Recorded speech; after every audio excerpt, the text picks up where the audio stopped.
are talking about adding using partitioning numbers. Why we do partitioning numbers? Just to make it easier for the brain to process addition. So you will see how simple and easy for any child to be adding these numbers without even thinking a lot about it. So let's just revise the number bonds. So we will be using number bonds. So remember the number bonds 2, 10. So we've got 1 and 9, over 2 and 8, 3 and 7, 4 and 6, and also 5 and 5. Each one of these add up to 10. So remember that when you are adding. Also, remember that any number can be broken down into 2 whole numbers. It depends on how you need it. So let's say the number 8, I can break the 8, I can partition the 8 into 1 and 7. I also can partition the 8 into 2 and 6. 2 and 6 makes 8. There's another way to partition the 8. How about 3 and 5? And another option which is 4 and 4. Now someone will say, what about 5 and 3? Well, 5 and 3 is the same as 3 and 5. So there are 4 different ways to partition the number 8. Which one we choose, it depends on the need we have. So let's have a few examples on how we use this. So let me start from the easy one. So let's say I have 17 plus 8.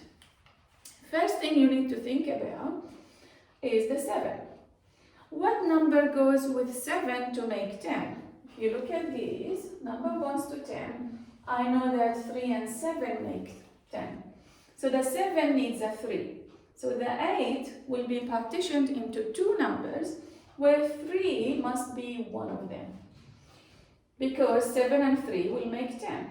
So what's left from the 8? If you look at this, what's left is 5. So put the 5 here. Now go back to the 7. 7 and 3 make 10. So that's our first 10. And the 5 is the leftover that we will need to add at the end. So let's add our 10s. We have 1 10 here from the 17. So that's 1 10. And another 10 that is 20. And we have a 5 here, so that's 25. Problem solved. So I have another one. 23 plus 18. Again, I'm using the number 8 again to show you the different partitioning and how we use it in this situation. Now look at the 3. What do I need with the 3 to make 10? This is your first thinking. Well, I need a 7. So the 8 here needs to be broken into 7 and another number that will make 8, which is 1. So the 8 needs to be broken into 7 and 1. Why 7? Because it's needed with the 3 to make 10. And the 1 is the leftover that I will need to add at the end. So let's count our 10s. We have 20 here. We have another 10 that we made, so that is 30. And we have the 1 that is left over. So we forgot this one. So it's 18. So we have, I'll repeat that. So we've got the 10 that we made. We've got the 10 from the 20. And this one from this 10 from the 18. So 20, 30, 40, and the 1 that we have as leftover. So the answer is 41. Be careful not to make my mistake and forget one of the 10s here. So again, 20, 30, and the 10 we made, that is 40, and the 1 that is left over, which is 41. Next one, I have 54 plus 28. First thing first, what goes with the 4 to make 10? Goes to your number bonds. 4 and 6 will make 10. So I need from this 8, I need 2 numbers that 6 is one of them. So 6 must be here and the leftover is 2. So the 8 is broken down into 6 and 2. Why 6? Because I need it with the 4. Now I'm making a 10 here. Let's count our 10s. I have 50 from the 54. I have 20 from the 28. So 50 and 20 is 70. The 10 we made is 80. And the 2 that was left over from the 8, so 82. And the answer is correct. And next one, we've got 56 plus 18 now. First thing first is the 6. What goes with the 6 to make 10? We know it is 4, because 4 and 6 make 10. So the 8 from the 18 is broken into 4, and of course the other part is 4. So 6 and 4 making 10. Let's count the 10s, 50, 60, and 110 here, so that's 70, and the 4 is 74. And the answer, of course, correct. Next one, I'm taking a 3-digit number here. So 3-digit plus 2-digit. It should not be scary, it should be as simple as the others. Just one more step. Now, the 5 goes with another 5 according to our number bonds.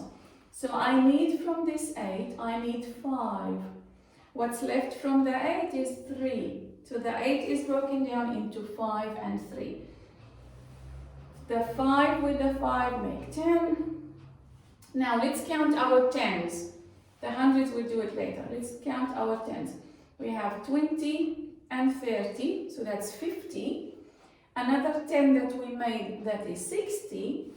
Don't forget the 100, so it is 160. And the 3 that we have here from the 8, so 163. See how simple? It's really simple to use this strategy. And the last one, I'm using 3-digit number with a 3-digit number, so let's see how we can do it. Now here I have 1, so 241, so I need something with that 1 to make 10. And we know that it is 9. So I don't have 9 here. So remember that we can break in this 4 into 3, and that is 18. So that 18 will be 9 and 9. We know 18 is 9 and 9. Why do I need 9? Because I need it with a 1. So that is a 10. Now let's count our 10s. 40, another 30 here, that is 70. So in the 10 digits I have 40, 30 and another 10, so that is 80. In the hundreds I have 200 from the 241 and 100 from the 148. So 200 and 100, that is 300. And the units I have 9 here. So 389.